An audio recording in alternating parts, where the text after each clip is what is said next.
Selamat malam Ibu, Bapak, dan Saudara-saudari yang dikasihi oleh Tuhan kita Yesus Kristus. Mari kita bersatu hati dalam doa yang diselenggarakan oleh GKJ Jakarta, edisi pada malam hari ini Kamis 17 November 2022. Mari kita berdoa. Sabdamu adalah suluh dan penuntun langkah di dalam perjalanan hidup kami. Anugerahkanlah kami Roh Kudus-Mu, ya Allah, agar kami memahami kehendak-Mu. Amin. Bacaan Alkitab untuk kita malam hari ini, menurut leksionari, diambil dari Yeremia 21 ayat 1 hingga 14. Demikian dituliskan. Firman yang datang dari Tuhan kepada Yeremia ketika Raja Zedekia mengutus Pasyur bin Malkia dan Imam Zefanya bin Maasea kepadanya dengan pesan, "Tanyakanlah kiranya petunjuk Tuhan untuk kami, sebab Nebukadnezar, Raja Babel memerangi kami. Barangkali Tuhan mau melakukan kepada kami tepat seperti perbuatan-perbuatannya yang ajaib, sehingga Nebukadnezar mundur meninggalkan kami." Kata Yeremia kepada mereka, "Beginilah kamu katakan kepada Zedekia, beginilah firman Tuhan Allah Israel, sesungguhnya aku akan membalikkan senjata perang yang kamu pegang, yang kamu pakai berperang melawan Raja Babel dan melawan orang-orang Kasdim yang mengepung kamu dari luar tembok. Aku akan mengumpulkannya ke dalam kota ini. Aku sendiri akan berperang melawan kamu dengan tangan yang teracung, dengan lengan yang kuat, dengan murka, dengan kehangatan amarah, dan dengan kegusaran yang besar. Aku akan memukul penduduk kota ini, baik manusia maupun binatang. Mereka akan mati oleh penyakit sampar yang hebat."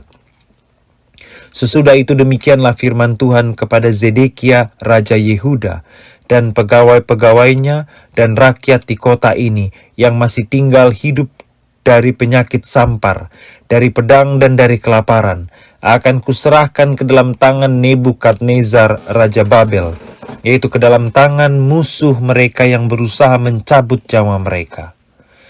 Mereka akan memukul mati mereka dengan mata pedang, tanpa merasa sayang, tanpa belas kasihan, dan tanpa ampun.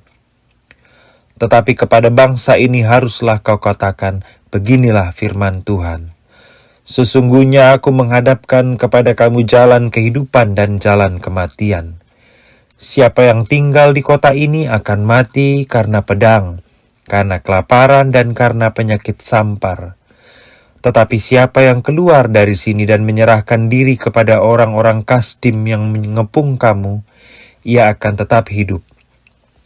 Nyawanya akan menjadi jarahan baginya.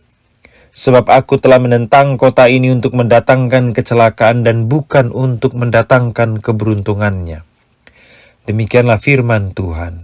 Kota ini akan diserahkan ke dalam tangan Raja Babel yang akan membakarnya habis dengan api.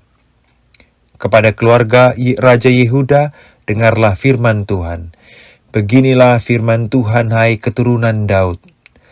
Jatuhkanlah hukuman yang adil setiap pagi dan lepaskanlah dari tangan pemerasnya orang yang dirampas haknya.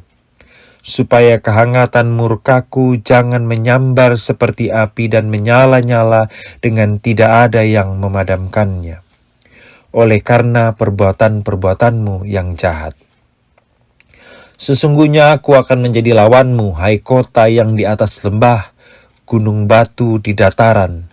Demikianlah firman Tuhan, hai kamu yang berkata, siapakah yang berani turun kepada kami, dan siapakah yang berani masuk ke tempat perteduhan kami?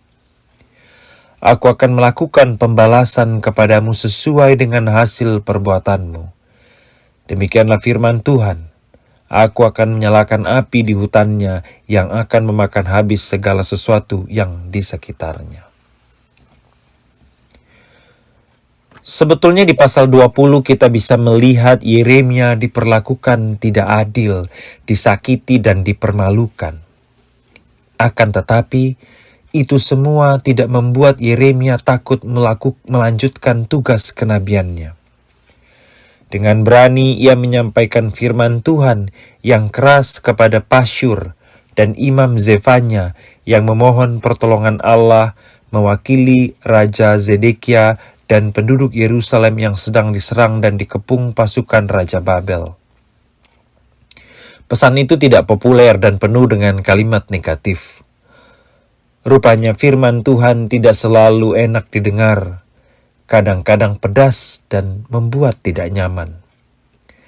Allah murka dan menentang Raja Yehuda beserta penduduk Yerusalem karena ketidakadilan yang dibiarkan merajalela di tengah masyarakat. Ketidakadilan adalah kejahatan serius di mata Allah. Raja seharusnya membebaskan mereka yang tertindas dan menghadirkan keadilan, bukan sebaliknya. Yeremia menyampaikan hukuman karena kegagalan raja dan bangsa Israel. Lalu agar tetap hidup mereka harus bersedia menjadi jajahan dan tawanan bangsa lain. Kadang-kadang Allah menghukum dengan keras, tetapi kita tahu Allah menghajar umat yang dikasihinya, tetapi juga menyelamatkan dan memberi mereka harapan serta kehidupan.